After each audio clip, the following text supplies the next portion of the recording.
음, 네, 안녕하십니까. 저희는 이 니트라고 하는 국제정치 이론 연구 네트워크이죠. 네, 저희 회원 선생님들 모시고, 한 분 한 분씩 모시고 인터뷰를 하는 시간으로 이 영상을 만들어 가고 있는데요.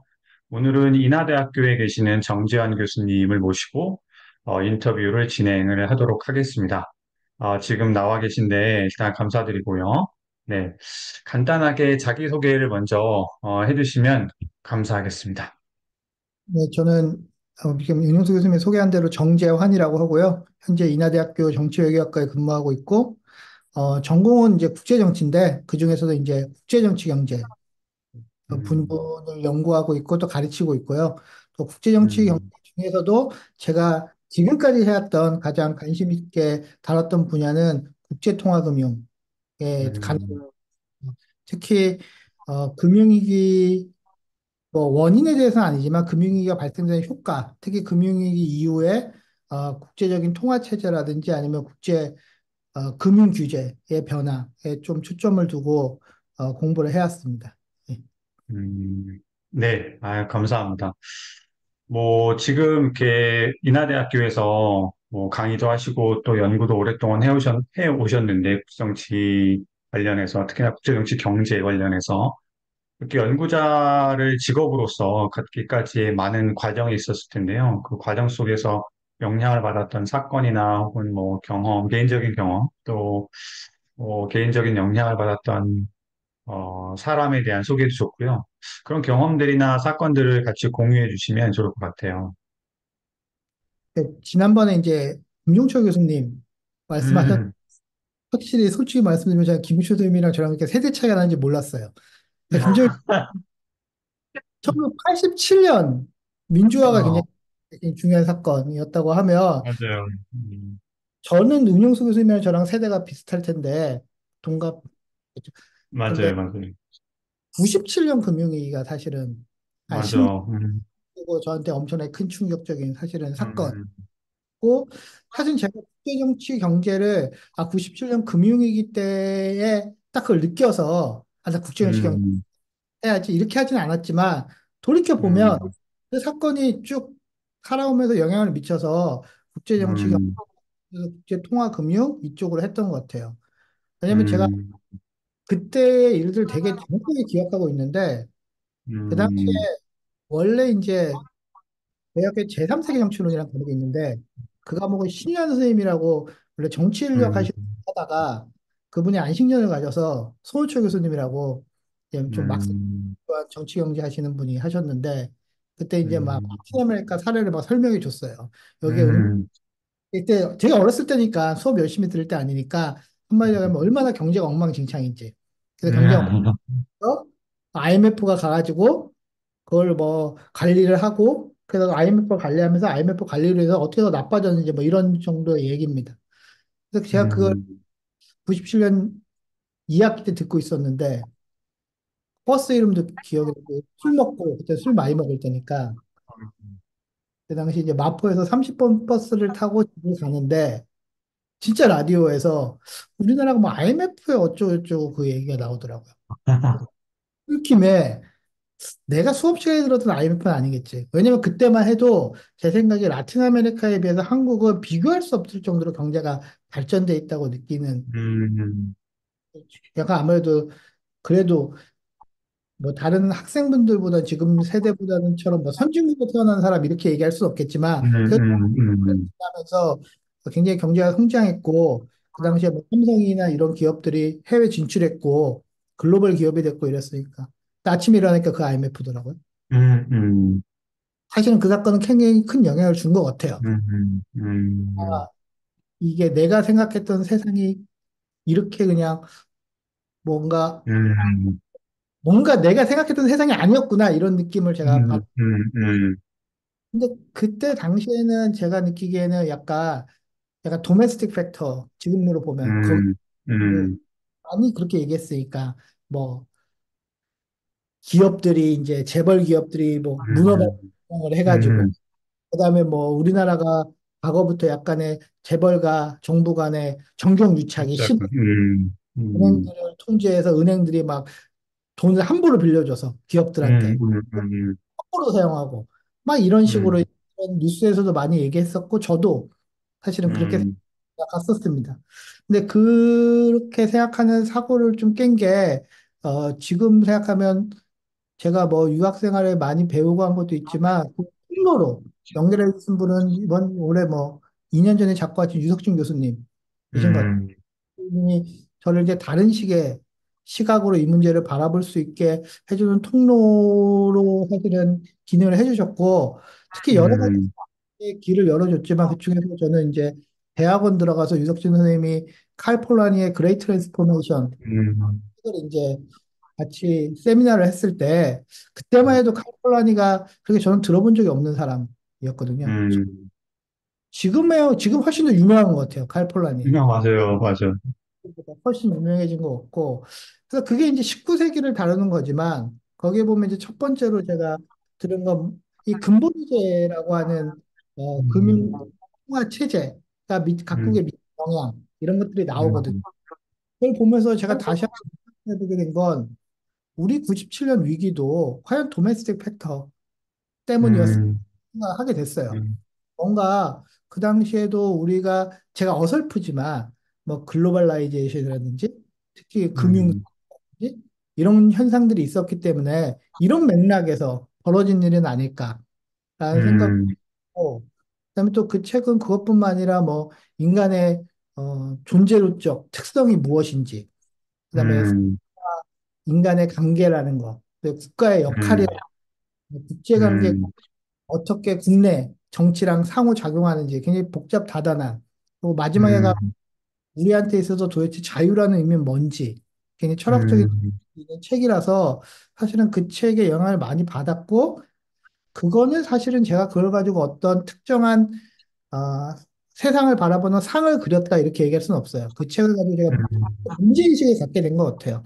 이렇게 음, 전체적인 큰 시스템 속에서, 큰 체제 속에서 문제를 이해하는 표편적으로 음, 특정적으로 영향을 준 게 아니라, 그래서 사실은 그런 문제의식을 가지고, 뭐, 유석준 교수님하고 얘기해서 유학을 떠났던 것 같습니다. 음, 그런 의미에서 보면 제 생각에 저가 이렇게, 어쨌든 이제 공부를 하기로 결정했으니까 유학을 간 거니까, 제가 연구자가 되는 길에 보면, 사건으로 보면, 그냥 훨씬 오래전 사건이긴 하지만 97년 금융위기. 그게 음, 그런 사건으로 맞잡고 그다음에 책으로 보자면 저는 칼포라의 그레이트 트랜스포메이션 이게 여러 가지 음, 기대의식을 줬고 그다음에 음, 인물을 보자면 그런 길로 저를 이제 인도하신 분은 아무래도 유석신 교수님. 그래서 이 음, 하나의 사건, 하나의 책, 하나의 인물 이게 음, 가장 큰 영향을 준 세 가지 요소라고 생각을 합니다. 음, 음. 감사합니다. 제가 이런 질문들을 하면서 참 많이 배우기도 하고, 동시에 저희 존경하는 우리 회원 선생님들에 대해서 한 걸음 더 알게 되는 계기가 되는 것 같아요. 그리고 저뿐만 아니라 이 영상을 이렇게 같이 보시는 모든 분들이 보통은 저희는 이제 강의를 직업적으로 하거나 혹은 글을 직업적으로 쓰는 그 정도의 사람으로 알고 있어서 어, 개인적인 경험에 대해서는 잘 모르잖아요. 근데 그런 것들을 알므로써 그 개인적인 경험이 교수님 말씀하신 것처럼 본인의 연구에 녹아들어 있기 때문에 그 밑바탕에 깔려 있기 때문에 그런 것들을 아는 것도 저는 굉장히 중요하지 않나 이런 생각이 들고 오늘도 그런 말씀을 같이 나누어 주셔서 굉장히 감사하게 생각을 합니다. 음, 물론 관련이 되어 있을 것 같긴 한데요. 다음 질문을 한번 해보면은, 현재, 그러니까 물론 이제 그렇게, 97년도에 외환위기와 칼폴라니 또 류석진 교수님과의 이런 만남들이 지금도 영향을 많이 주고 있을 거라고 생각을 하는데요. 동시에 현재 2024년 이 시점에서 교수님의 어떤 연구적인 관심 혹은 정책적인 관심도 괜찮고요. 가장 끄는 이슈나 사건이나 혹은 뭐 논쟁이나 이런 게 있다면 그런 것들을 소개해 주시면 또 자연스럽게 연결을 해서 교수님에 대해서 더 알 수 있지 않을까 이런 생각이 들거든요. 그래서 소개해 주시면 좋을 것 같아요. 어떻게 보면 이제 큰 카테고리를 보면은 저한테 이제 제가 여태까지 해왔던 일의 제가 해왔던 연구들 연속성상에 있는 주제가 하나 음, 있고, 하나는 그 연속성 상에 있다고 하기는 어렵지만, 제가 최근에 좀 더 근본적인, 사실은 그런 음, 음, 연구를 하고 있다 보면 근본적인 관심을 끄고 있는 그런 카테고리의 범주에 있는데, 첫 번째는 아무래도 제 연습생에서는 제가 아까 말씀드린 것처럼 97년 금융위기가 되게 중요했고, 그래서 사실은 음, 그 문제들을 유학 가서는 계속적으로 이렇게 보고 있었어요. 근데 음, 이게 저는 사실 개인적으로는 그냥 운이 좋은 사람이라고 생각하는데, 제가 음, 2007년 유학을. 근데 제가 갔더니 이제 보통 학기가 9월에 시작하잖아요. 그러니까 2007년으로 2008년에 금융이 난 거예요. 글로벌 금융이. 음, 그래서 그게 이제 또 겹쳐서 사실은 두 가지가 동시에 있었고, 사실 박사 논문 주제도 두 가지를 굉장히 고민하다가 결국 97년 금융위기로 쓰긴 했지만, 그때 2008년이라는 건 진행형 사건이니까. 그래서 제가 했던 연구가 97년 금융위기, 그다음에 2008년 금융위기 이렇게 연속돼 왔거든요. 그렇기 때문에 그 연속성상에서 보자 그러면 첫 번째 질문은 그때 2008년 위기가 97년이랑 다르게 미국에서 벌어진 얘기니까 굉장히 많은 달러의 위기를 많이 얘기했습니다. 달러를 볼 수 있고 달러가 위기에 빠진다면 미국의 패권도 굉장히 쉽게 무너질 수 있다는 얘기를 굉장히 많이 했어요. 그럼에도 불구하고 지금 달러는 지속되고 있거든요. 달러는 계속적으로 지속되고 있고 그러면 제가 느끼기에는 첫 번째 제가 이제 계속되는 부분은 이 달러가 지속되는 이유도 중요하지만 만약에 달러가 이렇게 여러 가지 위기를 겪고 여러 가지 문제점을 보여줌에도 불구하고 계속적으로 달러가 패권 통화로서 작용한다면 그게 미치는 효과들은 무엇일까에 대한 겁니다. 달러를 대신해서 위안화라든지 유로라든지 만약에 세계 이 국제 통화 체제를 바꿀 수 있을까? 이 문제의식도 있지만 또 더 큰 문제의식은 그럴 가능성을 저는 그렇게 높게 보지 않기 때문에 어, 최근에 저희 회원으로 있는 임규택 박사님 뉴폴리티카 이코노미에 논문 하나 썼는데 이 위안 그럴 수 있다, 대항하가 될 수 있다라고 하지만 저는 그 가능성이 크게 보지 않기 때문에 오히려 대항할 수 있는 통화가 없는 상태에서 달러가 미치는 효과가 무엇일까? 첫 번째 관심 사고요. 그리고 이번에 코로나 겹치고 인플레이션 생기고 이러면서 조금 보여줬다고 생각해요, 미국이. 미국이 뭐 인플레이션 문제로 이자율을 막 올리고, 그러니까 자기들 중심으로 통화 정책을 피고, 근데 통화 정책은 자기들 중심으로 피지만 그게 다른 국가들한테 확 영향을 주고, 그게 긍정적이면 좋겠지만 부정적인 영향을 줄 수도 있고. 그게 하나 있고, 두 번째는 이거랑 연동돼서 2008년 금융위기도 그렇지만 은윤수 교수님도 그렇고 일반 사람들도 요즘에 많이 느끼는 것처럼 지금 경제에서 금융이 차지하는 비중이 어마어마하게 커졌거든요. 사실은 지금의 것들은 굉장히 파이낸셜라이제이션, 금융화된 경제 체제라고 했을 때 이 금융화된 경제 체제에서 그냥 단순히 소수의 월스트리트나 이런 데 있는 아니면 혹은 여의도에 있는 증권사에 있는 이런 사람들만 이 금융 활동에 참여하는 게 아니라 들도 그다음에 일반 사람들도 사실 참여하지 않는 사람이 없을 정도로 어찌게 보면 우리가 봤을 때 우리가 일반적으로 하는 직업적인 삶보다 사실 금융이 더 중요하다고 사람들이 금융화의 영향이 커졌는데 이게 어떻게 유지되고 있고 이게 향후에 어떤 효과들을 가질까라는 건 제가 해왔던 연구들의 이제 연속성상에 있는 질문.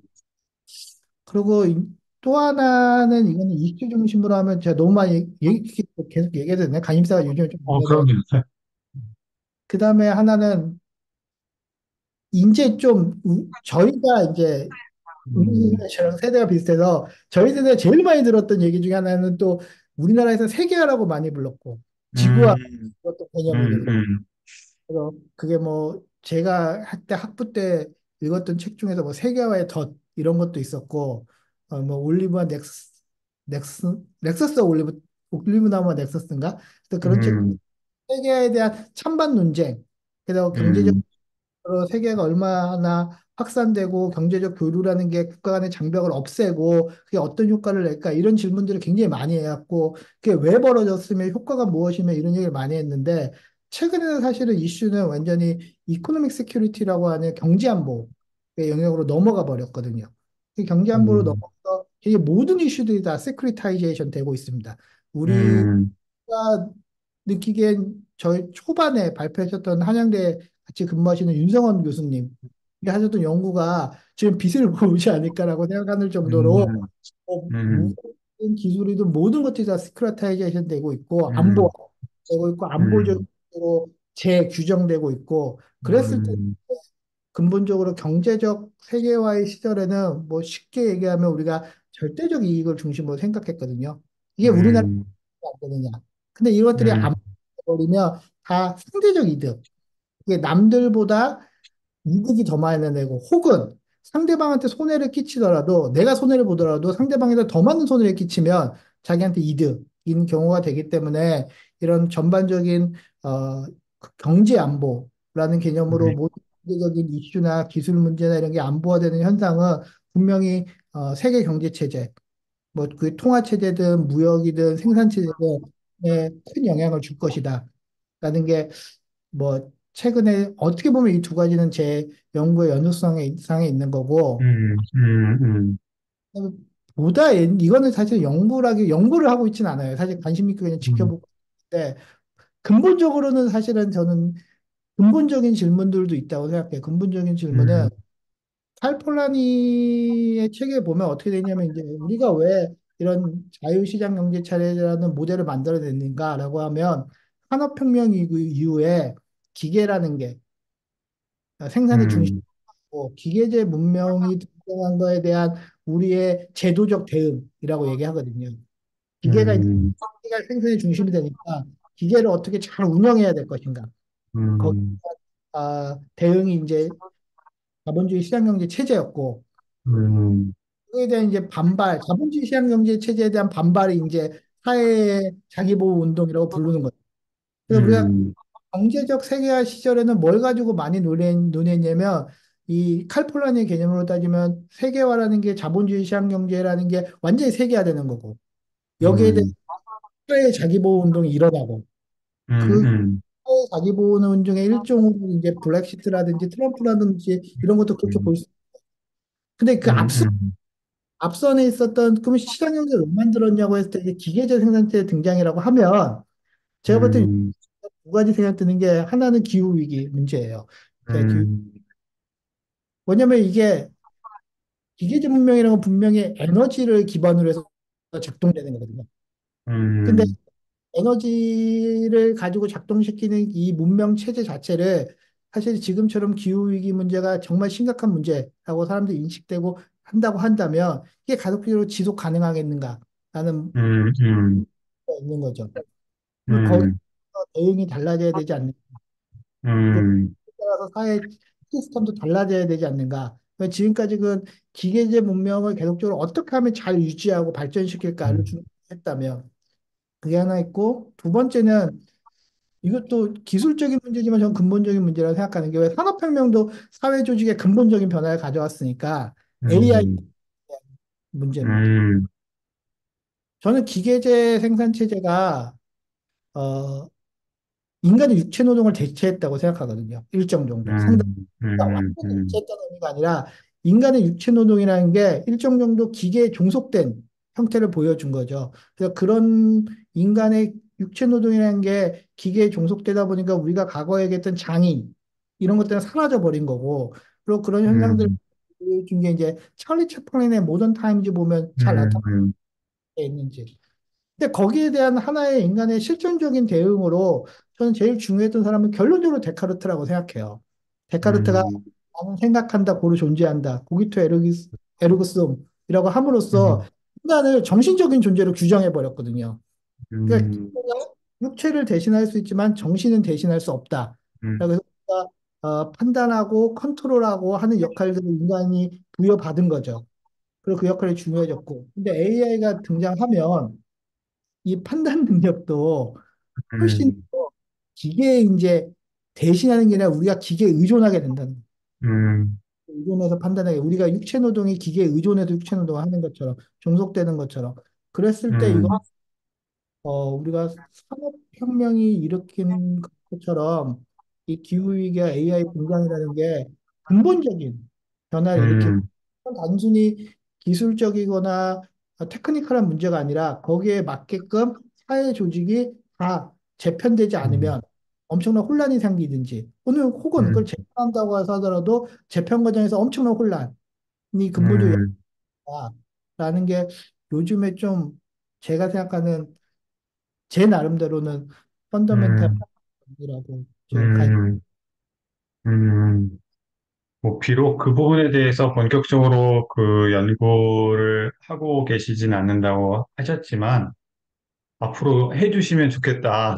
이런 생각이 들기도 해요. 굉장히 중요한 이슈이고, 사실은 뭐 개개인 또 일국적인 단위를 넘어서 전체 우리 인류라고 하는 하나의 종이 혹은 지구라고 하는 행성 전체가 맞닥뜨리고 있는 실존적인 문제이기 때문에 굉장히 중요하다고 생각이 들고, 물론 그 부분에 있어서도 그 부분을 해결하는 데 있어서 혹은 조금 더 완화시키는 부분에 있어서도 교수님께서 평소에 갖고 계시던 그런 연구 질문과 문제 의식들이 분명히 도움이 되지 않을까. 특히나 이제 자본주의 시장 경제 체제가 갖고 있는 지속적으로 발생시키고 있는 문제들이 계속 나오고 있잖아요. 그래서 말씀하신 대로 뭐 한국의 97년 금융위기나 유학 가셨을 때 이제 2007, 8년도에 미국발 금융위기도 사실은 그런 식으로 해주셨고 그런 맥락에서 저희가 이해할 수 있기 때문에 지금 연구적인 관심이 정말 필요하다 이런 생각이 들고 그런 측면에서 교수님이 이제 대표 연구라고 제가 이 오늘 인터뷰하기 전에 대표 연구를 한두 개 선정해 주세요라고 이제 말씀드렸는데 저희한테 이제 보내주신 게 있어서 이 영상을 시청하시는 분들께도 그런 부분을 조금 더 한 걸음 더 들어가서 설명을 해주시면은 굉장히 도움이 되겠다라는 생각이 들고요. 일단은 그 대표 연구로 소개해 주신 연구들을 뭐 간단하게 뭐에 대한 것인지 그리고 어떤 이슈를 다루고 있는지 그리고 만약에 그 저희가 특히나 이제 국제정치 이론 연구 네트워크라고 하는 이제 타이틀을 갖고 있으니까 이론이나 혹은 사상이 아마 그 연구의 기저에 놓여 있을 텐데 그런 게 있으면 거기에 대해서 전공하지 않으신 분들도 생각해서 좀 쉽게 설명해 주시면 좋을 것 같습니다. 네. 일단 제가 이제 두 가지 논문을 했는데 이게 음, 음, 이제 제가 분명히 대표 연구라고 하니까 내가 대표적으로 잘한 거 이렇게 한 게 아니라 저를 제 것만 봤을 때 그러니까 음, 상대평가하지 말고 제 것만 봤을 때 이 두 개의 논문을 선정을 했는데 하나는 이제 한국정치연구원에 냈던 구성주의 정치경제학의 세 가지 유형이라는 음, 음, 그리고 두 번째는 글로벌라이제이션에 낸 온토로지 오브 파이낸셜 마켓 앤 펄리시 패러다임 오브 파이낸셜 레귤레이션이라는 논문인데요. 음, 이거 음, 하는 거는 제가 봤을 때는 제 나름대로는 아 이제 저도 이제 제 연구의 연속성상은 있지만 그 두 논문이 약간 정리하는 듯한 인상. 음, 지금까지 해왔던 일들은 2008년 금융위기 음, 오래됐고 여러 가지 음, 금융이나 다른 이슈랑 지금 연계되고 있기 때문에 지금까지 한 거를 좀 정리하는 듯한 그런 두 가지 논문이라서 그래서 저는 이제 대표 연구라고 제가 뽑았고요. 제 연구를 이제 정리한다는 의미에서 어, 음, 이 국제정치 하시는 분들 많이 있고 뭐 외교정책도 하시는 분도 있고 이렇겠지만 크게 보면 지금은 이제 전통적으로 이제 안보, 네, 국제정치 경제 이렇게 쓰면 저는 음, 국제정치 경제를 하는 사람이고 그 중에서도 제가 국제정치 경제를 접근하는 이론, 특히 우리 니트 모임의 이론에 음, 저는 구성주의적인 입장에서 많이 음, 접근해요. 여기서 좀 말씀드리지만 구성주의만 하는 건 아닙니다. 제가 음, 저번에 한번 학회에서 진짜로 저는 구성주의가 아닌 접근법으로 발표했는데 구성주의라고 뭐 얘기하시더라고요. 구성주의에 보면 이렇게 그래서 이 라벨 붙는 게 그게 좋은데 근데 그래도 제가 관심 있는 부분은 구성주의는 맞아요. 그래서 첫 번째는 음, 구성주의 정치경제학 그러니까 구성주의 이론은 우리가 국제 정치 이론에서는 특히 알렉산더 웬트가 되게 유명하고 음, 알렉산더 웬트가 너무 유명하다 보니까 이제 정체성 에 대한 정체성을 핵심적인 변수로 삼는 연구라고 이해하는 경향도 있고, 그다음에 뭐 맞아요. 이 국제 정치에서는 감염적인 요소를 강조하니까 우리가 음, 뭐 마사 피네머나 이런 학자들 중심으로 국제 규범에 미치는 영향 이렇게 이해하는 것도 있는데 저는 정치 경제 이제 문제를 접근하고 이렇게 하면서 기본적으로 국제 그 구성주의 정치 경제학에서 정치학의 세 가지 유형에서 하고 싶었던 얘기는 구성주의는 기본적으로 존재론이라는 겁니다. 음, 가장 하고 싶었고 거기에 기초해서 여러 가지 파급하는 연구 주제라든지 연구 프로그램이 나올 수는 있지만 근본은 존재론이라고 생각하고 음, 내가 생각할 때 구성주의의 핵심적인 존재론적 근거는 자연적인 세상과 사회적 세상은 다르다는 거예요. 음, 그렇기 때문에 우리가 뉴턴 이후에 19세기나 이럴 때 경제학을 보면 특히 경제학 그 당시에 정치 경제학을 불렀으니까 정치 경제학을 음, 굉장히 자연현상을 설명하듯이 경제현상을 설명하거든요. 약간의 음, 물리적 법칙처럼 객관적인 법칙. 음, 그리고 그걸 비판했던 막스도 보면 막스가 자본론에서 했던 얘기를 들어보면 자본주의 시장 경제가 작동하는 객관적인 법칙을 찾아낸다고 하거든요. 음, 이건 뉴턴이 했던 얘기거든요. 뉴턴이 했던 얘기는 신이 만들어낸 세상에 법칙을 찾아낸 음, 이유라고 생각했으니까. 그래서 음, 이 자연과학을 보듯이 자연 현상을 설명하듯이 사회 현상도 설명하려고 하고 그래서 음, 내추럴 사이언스가 있으면 우리 학문 체계를 소셜 사이언스라고 부르고 심지어 정치학을 폴리티컬 사이언스라고 저는 그게 얼마나 타당한 개념인지 모르겠는데 근데 방법론은 어떨지 몰라도 자연적 세상과 사회적 세상이 완전히 다른 중요한 이유는 제가 봤을 때 자연적 세상은 기본적으로 존재론적인 토대가 물질적 요소로 구성되어 있습니다. 음, 구성되어 있고 물질적 요소로 구성되어 있다는 건 이걸 우리가 객관적인 사실로 파악해야 되는 문제이기도 해요. 음, 우리의 인식과 상관없이 객관적으로 존재하는 거니까 물질적 요소는. 근데 사회적 세상은 이 존재론적으로 사회적 세상이 지금 현재로 유지되고 있고 작동되고 있는 그 토대는 관념적인 요소들이에요. 음, 관념적인 요소들은 우리가 그냥 내가 혼자 생각하는 나의 주관적인 생각이 아니라 사회에 있는 사람들이 공유하고 있는 우리가 특정한 생각을 공유하고 있기 때문에 이 공유된 생각에 의해서 사회가 유지되고 작동되는 거거든요. 그래서 좀 음, 구성은 사회의 존재론적 토대가 이런 공유된 생각 음, 기초에서 되고 작동되고 있다는 게 구성주의 핵심적인 원리, 원칙, 아이디어. 음, 그걸 이제 뭐 존설은 그냥 커렉티브 아이디어 철학자였던 음, 언어 존설은 커렉티브 아이디어로 부르기도 했고 그다음에 이제 국제정치학이나 경제학에서 제일 많이 부르는 표현은 인터서브젝티브 언더스탠딩 뭐 인터서브젝티브 아이디어에 부르는 거죠. 음, 분명히 관념이니까 이건 서브젝티브 할 수밖에 없어요. 사람 머리 음, 관념이 존재할 수 없으니까. 하지만 그러면 음, 이거는 그냥 나의 주관적인 생각이 아니라 서로 공유돼 있는 생각이 음, 인터서브젝티브 언더스탠딩이라고 생각하고요. 그다음에 그런 의미에서 저는 구성주의는 이 인터서브젝티브 언더스탠딩이 가지는 의미, 그게 가지는 음, 이것들을 중심으로 세상을 바라보고 해석하고 분석하는 게 구성주의라고 생각합니다. 그래서 음, 이런 구성주의 이론 체계의 인터서브젝트 언더스탠딩이라는 건 제가 볼 때는 일종의 이거는 사실은 저보다 이민수 교수가 훨씬 잘 알기 때문에 좀 얘기하면 번데기 앞에서 주름 잡는 것 같긴 하지만 사회 구조로서 역할을 한다고 생각해요. 소셜 음, 스트럭처.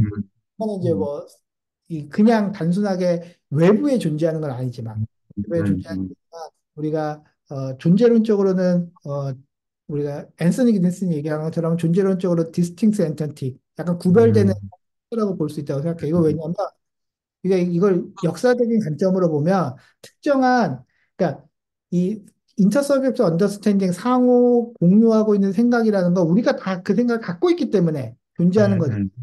역사적인 관점에서 보면 제가 태어났을 때 이미 그 생각은 존재하고 있어요.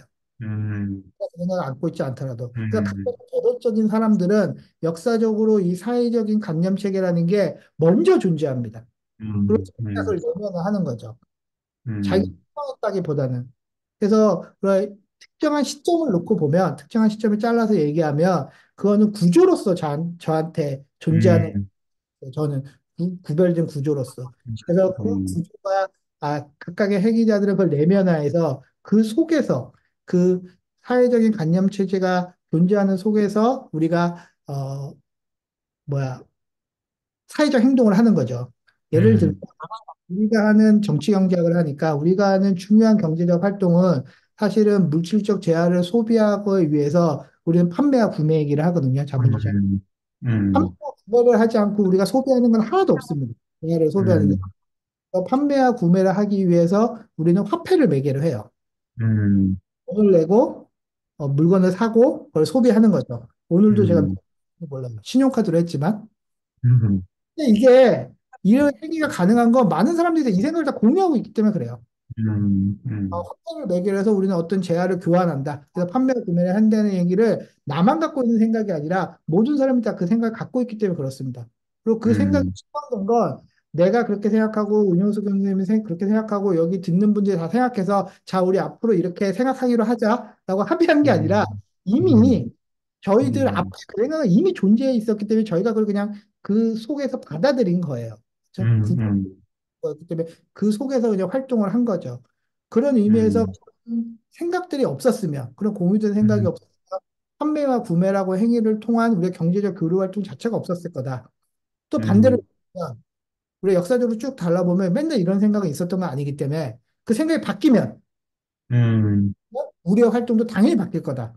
물론 이게 바뀌는 게 쉽지 않지만, 그래서 그거를 중심으로 사실은 사고해야 된다. 인터서비스 언더스탠딩이라는 게 존재론적 토대다. 그리고 그 존재론적 토대이기 때문에 우리의 사회적 행위의 토대다. 우리의 사회적 행위라는 건 다 그런 인터서브젝티브 언더스탠딩에 배태되어 있다. 그리고 저 하는 사람이니까 경제적인 활동들도 인간이 합리적인 존재라서 뭐 이익을 추구하는 그런 그래서 이에서 이뤄진 상호작용이 아니라 그런 상호 주관적인 이해에 배태돼 있는 사회적 행위를 경제적 활동이다 하는 게 근본적인. 제가 말이 긴가요? 괜찮은가요? 아주 괜찮아요. 네.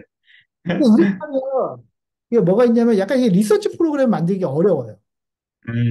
맞아요. 지금 이거는 은용 선생님이 더 잘 아시겠지만 이거는 일종의 어, 온토로지에 관련된 거고 이거는 우리가 뭐 음, 일종의 컨스티튜티브 시오리 음, 세상이 어떻게 형성되어 있고 구성되어 있는가에 대한 거고 근데 우리가 리서치 프로그램을 만들면 어떤 현상을 설명하고자 하고 현상을 음, 설명하고자 하면 대부분은 변화를 설명하자고 하고 그랬을 때 인과적 이론을 많이 하거든요. 그래서 이제 우리가 정치학에서도 많이 이제 통계학적 용어를 빌려서 독립변수, 종속변수라는 표현을 계속 쓰잖아요.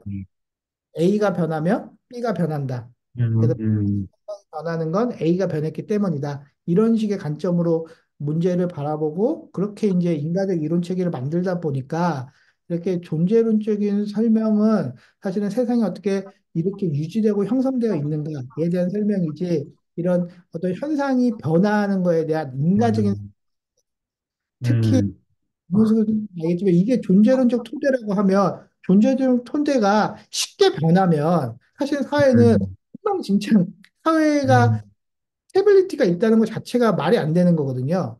그러니까 이 존재론적 토대는 쉽게 변하지 않습니다. 그러니까 변수가 되게 어려워요. 그러니까 리서치 음, 프로그램 어렵죠.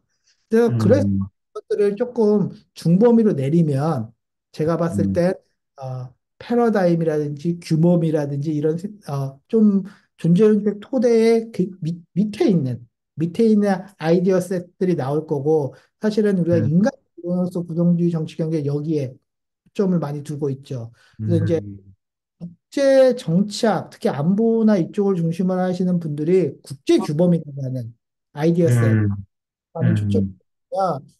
국제 정치 경제하는 사람들은 그거랑 이제 대응하는 개념이 음, 패러다임이라는 개념입니다. 정책 패러다임.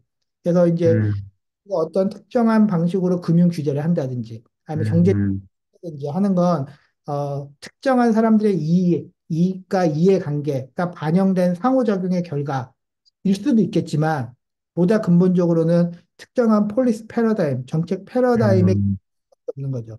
그래서 이 정책 패러다임이 바뀌어야지만 그것들이 바뀐다고 하는 거고, 그걸 음, 제가 구성주의 정치 경제학의 세 가지 유형에서는 그걸 인식적 구성주의라고 음, 개념을 했고, 음, 제가 앞서 말씀드린 내용들은 그거는 이제 근본적으로 구성주의의 핵심인데, 그걸 제가 음, 존재론적 구성주의라고 했고, 이건 음, 인식이라고 했고, 음, 구성주의는 우리가 어떤 판단을 할 때, 특히 저는 정치 경제하는 사람이니까 경제를 판단할 때 우리가 의존하고 있는 특정한 패러다임, 경제적 패러다임, 이거는 개인적인 게 아니라 집단적으로 의존하고 있는 음, 패러다임 변화에 따라서 정책들이 변한다라는 거죠. 그 패러다임이 음, 변하지 않으면 정책도 사실 변하지 않고. 음, 그다음에 마지막으로 우리가 행위적 구성주의라고 하면 뭐 마사피네모와 연구가 제일 대표적인 한데 이런 거 변하니까 정책 패러다임 음, 우리의 판단에 영향을 주기도 하지만 정책 패러다임도 변하니까 우리가 다른 음, 하면 정책 패러다임이 독립 변수이기도 하지만 사실 우리가 정책 종속 변수로 볼 수 있는 거거든요. 그러면 이러한 변화는 어떻게 일어날까? 그걸 제가 음, 행위적 구성주의라고 했고 음, 구성주의 입장에서 보면 만약에 이 정책 패러다임이 나의 이익을 반영해서 누군가 이걸 바꾸려고 한다. 이건 나한테 이렇게 하면 사실은 그게 마크 프라이스라고 하는 게 유명한 학자의 그 박사 논문의 저는 오류라고 생각하는데 그러면 사실은 음, 구성주의 연구가 아니라고 생각해요. 음, 이 이론의 한 다른 그냥 이론 체계인 거죠, 그렇죠? 이거는 내가 이득이 되니까 내가 이득이 되는 방향을 음, 바꾸려고 하면 그래서 그러기보다는 구성원주 입장에서 정책 패러다임을 바꾸는 행위자는 굉장히 성찰적 행위자 음, 생각에 맞습니다. 나는 음, 이게 자기를 다시 반영해서 볼 수 있기 때문에 음, 이 음, 아니라 역사적인 사건들을 보면서 이것들을 다시 관추하고 성찰함으로써 패러다임을 바꿔내는 거죠. 이 음, 게 아니라 그러니까 그렇게 음, 접근을 해야지 이게 저는 구성주의 입장에 맞다고 생각하고 그래서 음, 성찰적 행위자에 의해서 변화하는 이 정치 경제학에서는 정책 패러다임 이 연구를 음, 거기서 행위적 구성주의라고 했어요. 음, 그래서 이제 음, 구성주의 연구를 제가 나름대로 이제 그렇게 세 가지 유형으로 나눈 거죠. 음, 그래서, 음, 그래서 저는 그걸 통해서 좀 지금 윤용수 교수님이 말씀하신 것처럼 구성주의를 하시는 분들은, 그리고 관심 있는 분들은 계시니까 구성주의에 대해서 얘기하면 그냥 쉽게 이해하시는데 안 하시는 음, 음, 분도 이제 그냥 단순하게 생각하면 관념 변수가 중요하다는 거 아니야? 하는 거죠. 그렇게 되면 무슨 얘기를 하냐면, 그러니까 네가 얘기하는 건 사람들이 서로 다른 생각을 갖고 있으면 다른 선택을 하고 다른 판단을 한다는 거 아니야. 그러니까 사람들이 판단하는 건 사람들이 생각이 달라서 그렇다는 거 아니야. 이렇게 해버릴 수도 있거든요. 저는 그건 구성주의 아니라고 생각하거든요. 이게 그 입장은 굉장히 존재론적 개인주의에 기초한 입장이 그렇죠. 구성주의는 근본적으로 맞지 않는다고 생각하는데 음, 그런 게 있어서 좀 그 논문에서 어, 좀 나름대로는 윤영수 교수님 얘기하는 음, 거죠. 쉽게 쉽게 음, 구성주의의 입장과 거기에 기초한 음, 구성주의 정치 경제 분야의 아이의 음, 뭐 리서치 프로그램 이런 것들을 좀 설명해주고 싶었습니다. 그 논문은 잘 음, 했어요. 잘 했는지 모르겠지만 뭐안 좋은 리뷰에서 사실 안 좋은 평가도 있었는데 잘했는지 모르겠어요. 계속해도 되나요? 네, 아마 그 방금 말씀해 주신 그 연구, 대표 연구 중에 하나에 대한 조금 이 깊이 있는 설명을 해주셨는데, 그 중에서 두 번째 유형으로, 인식적 구성주의를 조금 더 금융시장, 금융규제라고 하는 이슈랑 연계해서 글을 쓰신 게 두 번째 대표 연구로 저희한테 공유해 주신 게 아닐까라는 생각이 들긴 하는데요. 그래서 그 부분에 대해서도 실제 이제 사례랑 연결이 되는 거기 때문에. 그래서 첫 번째 말씀해 주신 거는 나름대로 이제 학술적으로 거시적인 측면에서 유형화를 해주신 거고, 그거를 실질적으로 사례를 가지고 연결해 주셨기 때문에, 그두 번째 연구에 대해서도, 가능한 쉽게, 내조 또, 뭐, 어려운 부탁이지만 짧게 설명을 해주시면 좋을 것 같습니다. 네. 두 번째 건 아까 지금 말씀하신 거 연속성 인식적 구성주의라고 했더니 아까 음, 패러다임에 어떻게 영향을 미치는가 그거를 중심으로 음, 해가지고 그다음에 행위적 구성주의 좀 포함돼서 거기에 기초해서 음, 금융 음, 규제를 바라보는 정책 패러다임, 그의 변화에 대해서 설명하려고 했고, 거기서 얘기할 거 하는 건 사실 2008년 금융위기 이후에 이제 또 특히 금융 규제라는 건 굉장히 소수의 그룹들이 사실 주도하는 거잖아요. 그래서 그 소수의 음, 그룹들이 갖고 있는 일반 사람들이 사실은 잘 관심 있는 주제가 아니라서 특히 이제 음, 정책기구에서 금융과 무역을 비교하면 금융이 훨씬 더 소수라서 이 소수의 음, 결정과 그 사람들이 공유하고 있는 정책 패러다임이 중요한데 저는 성찰적 반성이 일어났다고 생각해요. 2008년 음, 그러니까 자기들이 생각하는 게 되게 잘못됐던 것 같다. 특히 대표적으로 음, 그 당시에 뭐 오랫동안 미국 페드를 이끌었던 알렌 그랜스펀 이런 경우에는 자기가 음, 문제에 충격을 받았고 자기가 자기 자신을 다시 되돌아보는 계기로 삼았는데 음, 이걸 음, 고백한 적도 있거든요, 의회에서. 그래서 성찰적 계기로 삼았고, 성찰적 계기의 결과로 저는 2008년 금융위기 이후에 뭐 구체적인 내용은 거시 건전성 규제라고 하는 새로운 패러다임이 일어났다고 생각합니다. 근데 제가 음, 하고 있는 얘기는 이게 우리가 패러다임 변화라고 하면 우리가 기본적으로 근본적 변화를 많이 음, 그거는 토마스 쿤에 대한 개념에서 갖고 온 거니까 그것도 사실은 윤영석 교수님이 잘하시는 분이라서 얘기하기 좀 그렇긴 한데 근본적인 변화를 얘기하는데 이게 근본적인 변화냐라는 거에 대한 저는 음, 성찰을 통한 변화긴 하지만 그러면 음, 성찰을 통한 변화에서 이게 근본적인 변화냐 아니냐를 바라보려면 뭘 바라봐야 되냐라고 했을 때 이게 똑같은 얘기지만 여기서 계속 사람들이 얘기한 건 인과관계를 다시 되짚어 본 거거든요.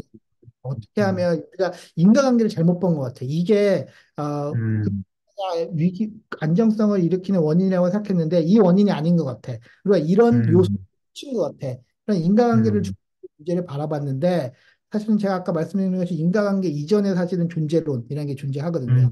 이것도 금융이라는 건 어떻게 구성되어 있는가. 근데 이 2008년 이후에 그 정책적 변화라는 건 존재론에 대해서는 손댄 게 없어요. 기본적으로는 국제 금융시장인가 합리적 행위자들로 구성된 겁니다. 합리적 행위자 구성된 건데 자기들이 그동안 못 봤던 건 뭐냐면 일종의 구성의 오류 같은 거예요. 합리적 행위자들이 합리적 행위를 하더라도 그 상호작용의 결과는 비합리적일 수 있어요. 구성의 오류가 발생될 수 있기 때문에 이런 구성의 오류를 막으려면 약간 시스템 매니저가 필요한 거죠. 개별적인 행위자들은 사실 구성의 오류를 막을 수가 없으니까. 근데 이 는 똑같거든요. 존재론적으로는. 합리적인 행위자로 구성된 금융시장이라는. 그렇기 때문에 이거는 제가 느끼기엔 패러다임 체인지를 볼 수 없고 그래서 제가 이제 갖다 쓴 게 이제 토마스 쿤이 패러다임 얘기를 많이 했으니까 라카토스 리서치 프로그램을 가서 라카토스 얘기하는 어, 그 과학의 발전이라는 거 약간 진화적인 거잖아요. 얘기하는 거면 하드코어 어썸션이 있고 분해 과정이 있고 그다음에 악지어리 가설들이 그랬을 때 제가 봤을 때 이 금융 정책 패러다임에서 중요한 하드코어 어썸션은 그 존재론이었고 하지만 존재론이 않았고 이 보조 가설들, 우리가 여태까지 예를 들면 구성의 오류라고 하는 그런 부분은 못 봤다. 우리가 합리적 행위자들이 합리적 선택을 하면 결과도 당연히 합리적일 거라고 생각했는데 비합리적인 결과가 나올 수도 있다. 이런 거 못 봤다는 가설을 갖고 왔다는 측면에서 저는 패러다임 체인지가 아니라 제가 그냥 만든 용어겠는데 악지어리 패러다임 체인지라고 해서 보조적인 패러다임 체인지.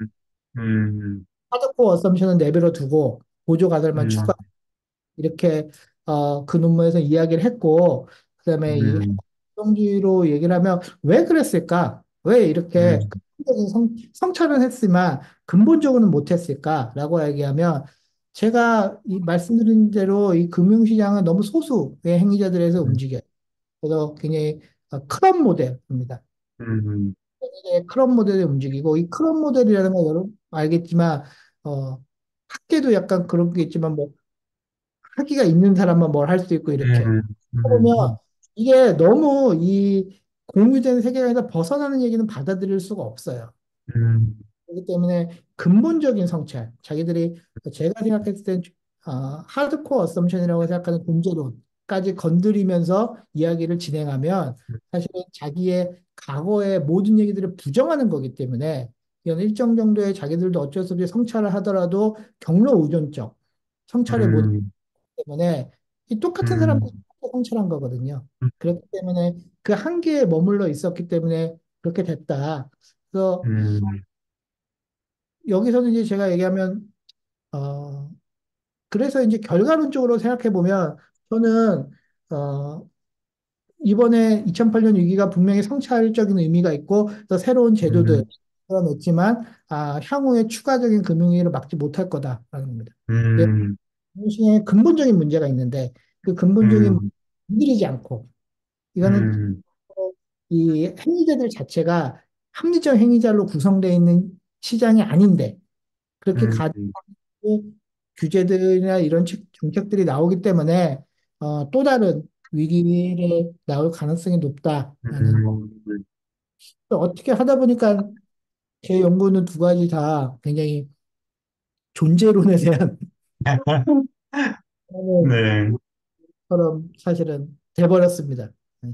음, 지금 말씀해 주시고 설명해 주신 그 두 연구가 상당히 관련이 이제 상호 잘 되어 있다라고 이제 느껴지고요. 뭐, 교수님이 이제 쓰신 거기 때문에 당연한 뭐 이야기라고 생각이 들지만, 동시에 그 존재론적인 입장에서 IP에서의 구성주의 유형을 그렇게 나눠주시고, 그거를 금융화된 세계화를 어떻게 분석할 수 있는가, 특히나 2008년 금융위기 이후에 등장한 금융의 제도나 제재를 어떻게 우리가 인식할 수 있느냐라고 하는 것까지 잘 설명을 해주셔서, 그렇게 보지 않았을 때, 그러니까 교수님의 접근 방법으로 이 이슈를 들여다보지 않았을 때랑 비교했을 때 상당히 큰 이점이 있다라고 저는 바로 느낄 수 있는데, 마지막에 말씀해 주신 부분도 그렇고요. 왜냐면 일부에서는 이게 이제 2008년 이후에 뭐 패러다임 시프트가 일어난 거 아니냐라고 하는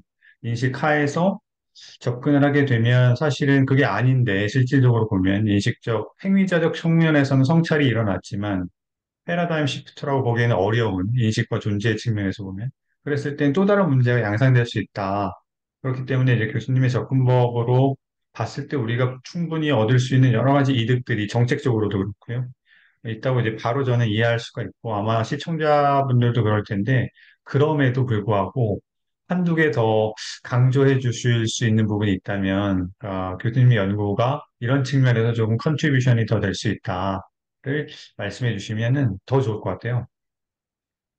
그러니까 연구가 얼마나 기여할 거는 저는 일정 정도 문제의 성격에 달려있다. 음, 성격에 따라서 그 연구가 어느 정도의 기여도가 있을 거라고 생각할 수 있는데 이거는 제 연구가 좋다는 의미랑 상관없이 얘기하면 만약에 문제의 성격이 우리가 근본적인 성격의 문제가 아니라 테크니컬 픽스, 약간 기술적으로 우리가 조금 조정을 하거나 할 수 있어서 문제를 해결할 수 있다면 사실은 우리 제가 말씀드린 것처럼 구성주의 연구는 존재론적인 토대를 강조하는 음, 거고 그다음에 제가 음, 패러다임 시프트도 하드코어 어썸션 그냥 여러 음, 가지 범주적 가설이 아니라 하드코어 어썸션에 대한 변화를 강조하는 거기 때문에 아까 말씀드린 걸 우리가 몇 가지 조정을 통해서 애드저스트먼트를 통해서 조정을 통해서 음, 혹은 기술적인 수정을 통해서 문제 해결이 가능하다고 하면 제 연구는 별 의미 없는 연구가 될 수 있을 것 같아요. 음, 그게 이제 어떻게 보면 로버트 폭스의 표현을 하면 프로블럼 솔빙 시오리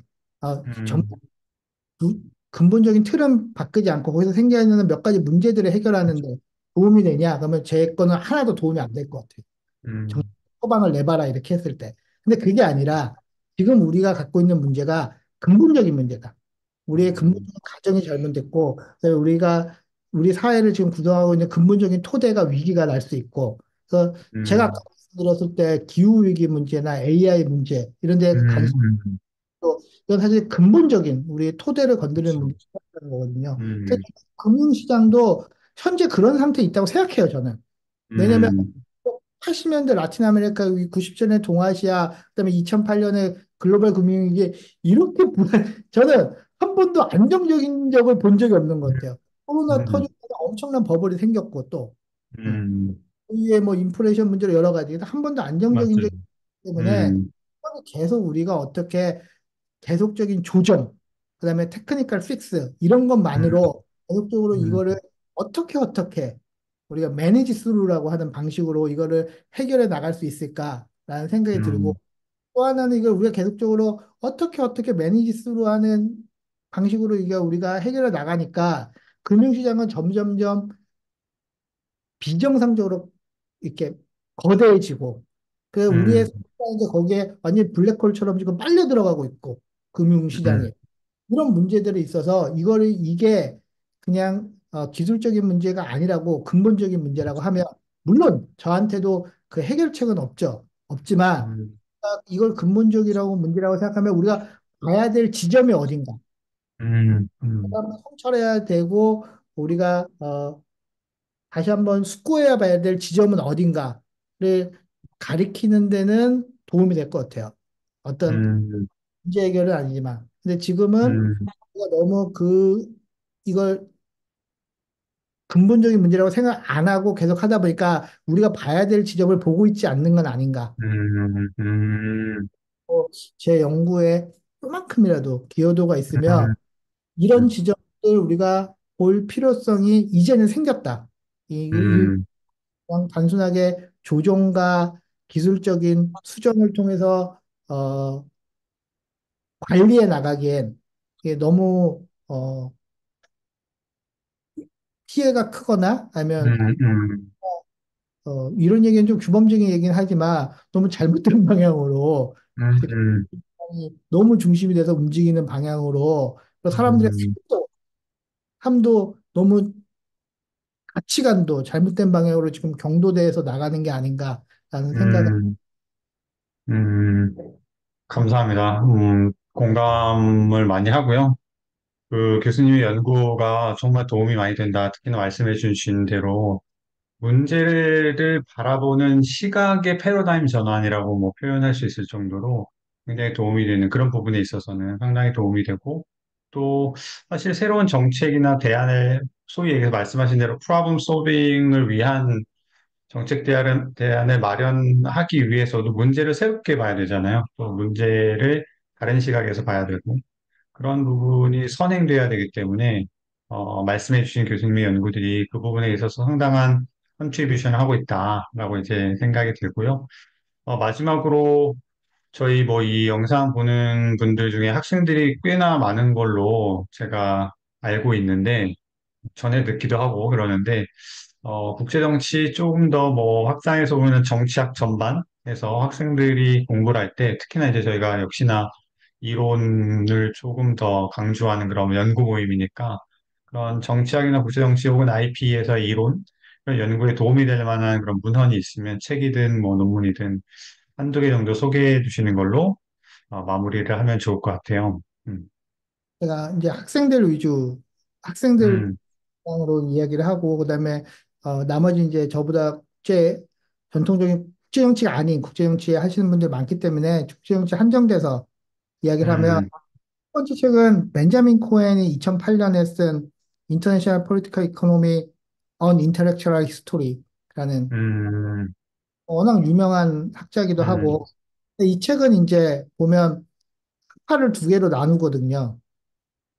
그래서 아메리칸 스쿨이랑 음, 이렇게 나누고 음, IP를 만들어낸 사람들의 이제 일종의 파운딩 파더처럼 7명 음, 해가지고 이제 압도적으로 아메리칸 스쿨이에요. 그러니까 5명이 아메리칸 스쿨에 있는 학자고 음, 1명은 이제 브리티시 스쿨로 어, 로버트 컥스 캐나디안이긴 하지만 음, 공hun방이라고 음, 수잔 음, 스트레이트라는 두 명이 음, 로 했는데 사실은 이 벤자민 코엔의 이 책을 보면 일단 전반적으로 저는 학생들 이런 흥미도 느낄 수 있을 것 같아요. 아, 지금 이 아까 은용수 교수님이 말씀하신 것처럼 학자들이 이런 고민에서 이런 얘기를 하고 이렇게 했구나. 음, 이게 아니라 이렇게 인물을 중심으로 얘기하는 부분이 있으니까 그런 흥미도 있을 것 같고 그다음에 벤자민 코엔은 자기가 미국에서 공부한 학자이기 때문에 음, 이 책을 가만히 읽어보면 이거는 어메리칸 IP에 대한 일종의 비판이에요.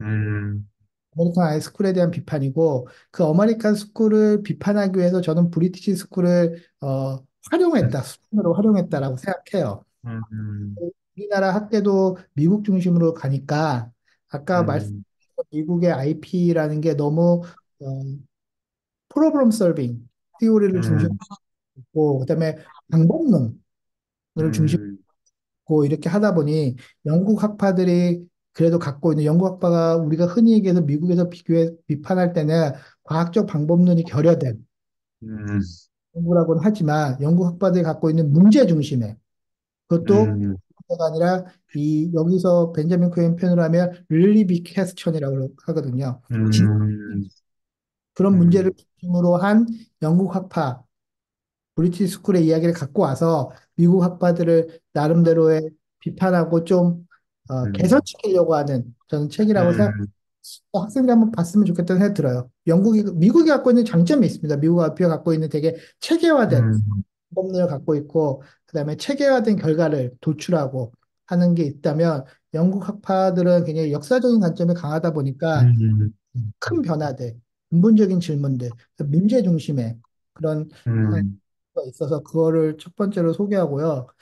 두 번째는 엘 클라이너라고 제 석사 지도 교수인데 2021년에 쓴 네오 머칸틸리스트 on 글로벌 인텔 2021년이요?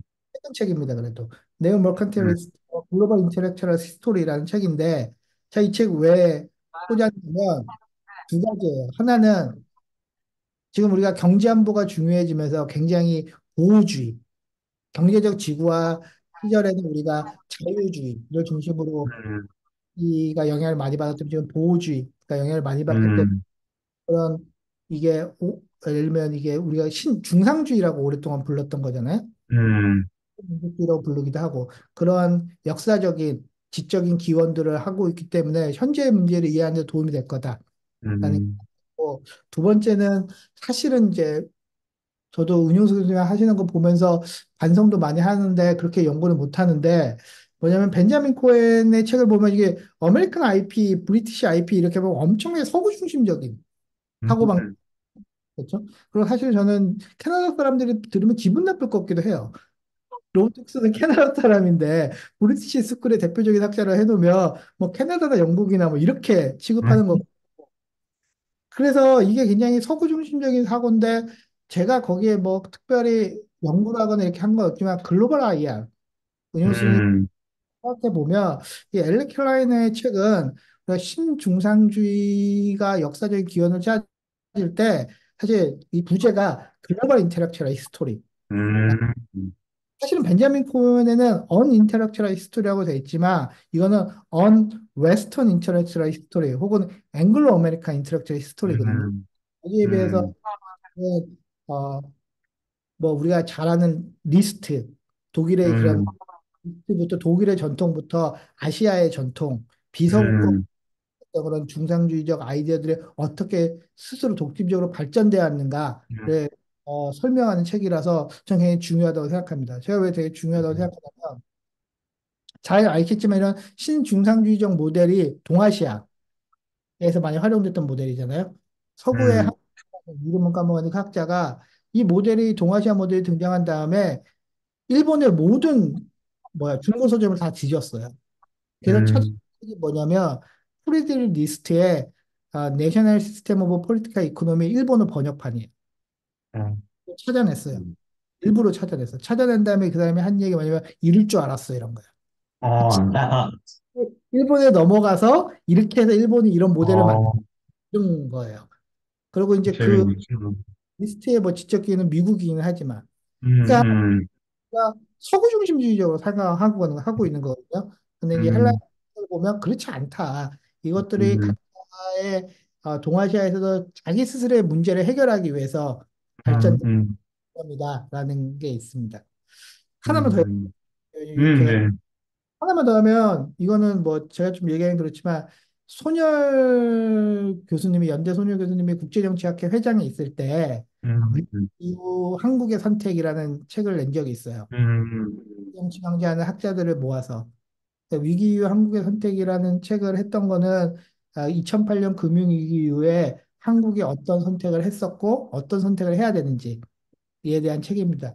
뭐 거기에 뭐 부제들은 있지만 그래서 뭐 음, 저도 참여했었고 근데 제가 그 책을 한 게 뭐냐면 그래도 아까 얘기한 게 벤자민 코hen기 이제 서구 중심적인 우리 학문책이 어쨌든 음, 특히 영미권 중심의 IP 이론책이 어떤지를 보는 거라면 헬라이너 책이 그 영역을 좀 넓혀서 글로벌 음, 차원 지적 기원이 있는 걸 본다고 한다면 또 음, 한국의 학생의 입장에서는 그런 우리가 음, 공부한다는 게 한국에 갖는 의미는 무엇이 음, 해야 되기 때문에 그 위기 이후의 한국의 선택은 나름대로 국제정치학회에서 국제정치경제 학회에서 국제정치경제 하시는 분들이 한국적인 관점에서 2008년 음, 그 어떤 의미가 있었는지를 음, 살펴보려고 사실은 낸 책이거든요. 그래서 그런 의미에서 음, 학생들에서 그 책도 좀 음, 권하고 싶습니다. 좀 학생들 좀 저도 못하는 일을 학생들한테도 권유하는 걸 수도 있지만 제 생각에는 음, 학문 체계가 어차피 서구에서 왔기 때문에 우리 그것도 알아야 돼요. 그리고 운용수기처럼 음, 그 폭도 사실은 그냥 서구에서의 우리가 한정되지 않고 글로벌 음, 차원에서 넓혀야 돼요. 추가적으로 또 우리는 한국 사람이니까 이 내셔널리스틱한 관점에서 또 한국적 관점에서 의미도 찾아 음, 이 세 가지의 요소들을 다 IP를 공부하는 분들이 했으면 좋겠다라는 생각이 들고 음, 책이 각각의 그 지점들에서 나름대로 그렇죠. 의미가 있지 않나 음, 생각을 하고 있습니다. 음, 음, 감사합니다. 그 세 권의 책을 꼭 그 시청하시는 분들 또 공부를 하고 있고 앞으로 하려고 하는 분들 또 지금 또 강단과 연구소에 있는 분들 포함해서 세 권을 같이 읽으면 우리 교수님 말씀하신 대로 많은 도움을 받을 수 있다고 저도 생각하고 저도 그 말씀해주신 책, 최근에 나온 책을 못 읽어봤는데 꼭 구입을 해서 읽어보도록 하겠습니다. 긴 시간, 저희 뭐 한 시간 조금 넘게 가까이 이렇게 인터뷰를 하면서 교수님에 대해서 알게 되는 기회를 이렇게 주셔서 너무나 감사드리고, 또 말씀하신 내용을 통해서 또 저는 IP 전공을 하진 않았지만 조금이라도 더 알 수 있게 되어서 너무 좋은 시간이었다고 생각이 들어요. 감사합니다, 교수님. 수고 많으셨습니다. 수고가 많으셨습니다. 네.